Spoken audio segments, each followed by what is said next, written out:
Hello mga mamis! Today ang gagawin ko na naman ay isa na namang cake na napaka-challenging gawin. Ang size nito ay nasa 9 inches diameter, hindi siya yung usual size ng cake na ginagawa ko, which is yung 8 inches diameter. Tapos, ang bread nito ay mocha chiffon base. Mas malaki siya, pero kung mapapansin ninyo, nilagay ko pa din siya sa cake board lang kasi medyo magaan lang naman yung cake, and yung cake board naman is sturdy naman siya. Yung kulay ng cake, ako na yung bahala sa kulay, kaya yan medyo hindi siya ganun kahirap i-achieve and i-apply, basta nilagay ko lang siya ng ganyan. Tapos, ito na nga, kailangan ko ilabas na naman ang aking skill sa pag-drawing. Wala talaga tayong formal training sa pag-drawing, nakahiligan lang talaga natin mag-drawing nung bata tayo, kaya kahit papano, medyo familiar tayo mag-mix and match ng color, kung paano mag-apply, mag-drawing, ganun. So, may basic tayo na alam sa pag-drawing lang. Kasi mahilig nga tayo pag naboboard na makinig sa teacher. Habang nagle-lecture si teacher, sige, ang drawing ko sa notebook. Natatandaan ko yan palagi. Kung ano-anong mga dinadrawing ko sa notebook pag natatamad na ako makinig. Tapos, so ayan, pag sa drawing na ganito, unang nilalagay yung background or background color. Yan, ng cake. Hindi pa yun sa design, basta yung kulay niya lang. So, kung mapapansin niyo ulap yan siya, and bland, and may kulay green para sa kanyang, basta ganun, background muna. Tapos, saka natin ilalagay yung character ng drawing. Ina-achieve ko muna yung mga shadowing ng ng drawing. Kasi doon sa picture, hindi ko siya pinakita. Baka ma-data privacy tayo, Tapos, nilagay muna natin yung sa shadow na medyo dark part, and then the lighter part. Basta ganun, ina-apply muna natin yung siya. Tapos, saka i-drawing yung character. Hindi ko na sa inyo pinakita yung pag-apply ko dito or paglagay ko ng guide ko sa pag-drawing ng portrait cake, ganun, ng character. Motorcycle kasi ito.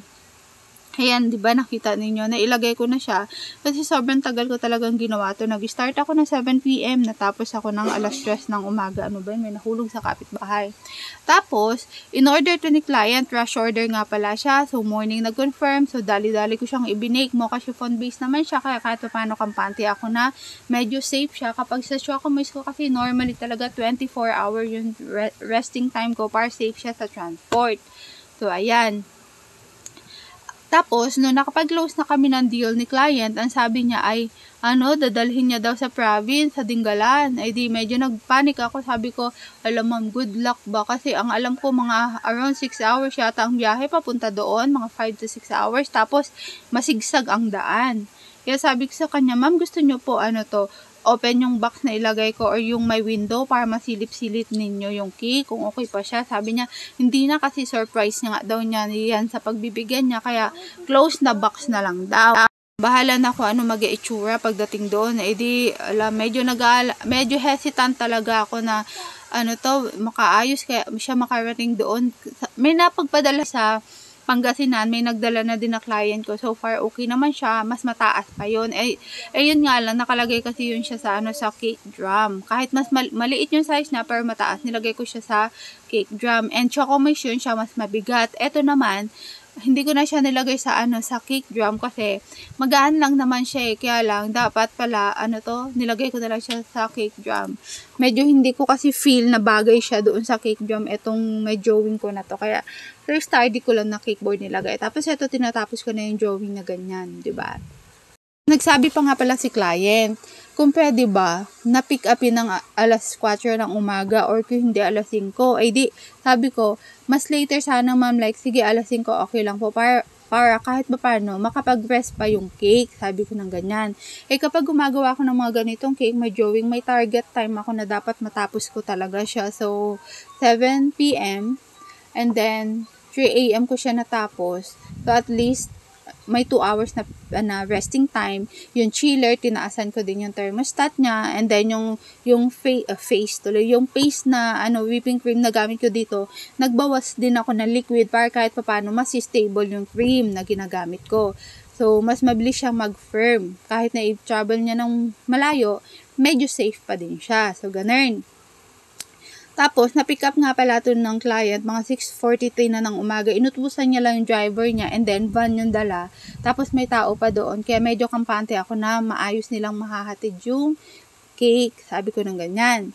Tapos, ayan, tinatapos ko na siya. Dito naman sa background kasi, medyo mas mabilis lang siya actually gawin kasi itatap-tap mo lang yan siya. Kaya lang, kailangan lang talaga medyo malawak yung imahinasyon mo pag nagjo-drawing ka or pag mga ganito yung creation mo. Kasi, kailangan ma-picture out mo yung 3D formation. Basta yung 3D niya na magmumukha talaga siya na yung dimension niya, ganun, hindi ko ma-explain kasi hindi naman talaga ako artist basta dapat lang malawak ang imahinasyon nyo pag ganito yung mga cake creation. Yun. Tapos, syempre, need talaga ng practice din. Ganyan. Medyo matagal-tagal na din yata ako na walang mga ganitong portrait cake na gawa. So, kahit pa paano, ayos lang. Tapos, ayan, tinap-tap ko na yung kanyang mga dahon-dahon or mga puno-puno na background. Tapos, yung puno-puno nga pala na nasa likod nito ay mga nyog-nyog. Kaya, hindi ko na sinundan gaano ng pattern. Basta, i-apply ko. Ginamitan ko ng toothpick pang hagod-hagod ko dyan sa dahon-dahon niya. Ganyan lang kasi nga, naghahabol na ako ng time dyan, malapit na yung deadline ko sa sarili ko na matapos, kaya kailangan ko na siyang madaliin na kahit pa paano, maayos pa din yung gawa. Mahirap kasi yung minadali mo na siya na hindi mapangit talaga. Syempre kahit pa paano, dapat worth it yung bayad ni client. Pag sa mga ganitong cake kasi, minsan ang iniisip talaga natin is maibigay natin ng hustisya yung binayad ni client or yung binigay nila. Minsan pinapaganda pa talaga natin siya, 'di ba? Maganda or parang satisfying kasi na maibigay natin na maayos yung service natin. Tapos ayan na, sinusulat ko na yung dedication. Nakakatuwa lang kasi kahit papaano hindi nanginig yung kamay ko dito kahit pagod na yung kamay ko, 'di ba? Yun lang. So, nakakatuwa talaga kapag nagawa natin or na-fulfill na tapos natin yan. Yung pinapagawa sa atin ni client kay portrait man yan or kung ano man yan na customized cake. Sobrang nakakatuwa natin na siya. Yung feeling kapag nabigyan natin ng justisya yung ating cake creation. And syempre hindi dyan nagtatapos ang ating wish. Ang wish pa natin ay sana umabot siya ng maayos kay customer. So, ganun. So, yun lang. Basta, kapag sa mga ganyan, lalawakan lang natin ang ating imahinasyon and practice lang ng practice. Huwag natin sasabihin na ang hirap, hindi natin kaya yan. Dapat positive tayo lagi na kakayanin natin yan. Lahat is posible basta gagawin natin siya. And research, practice yan. Ganun lang.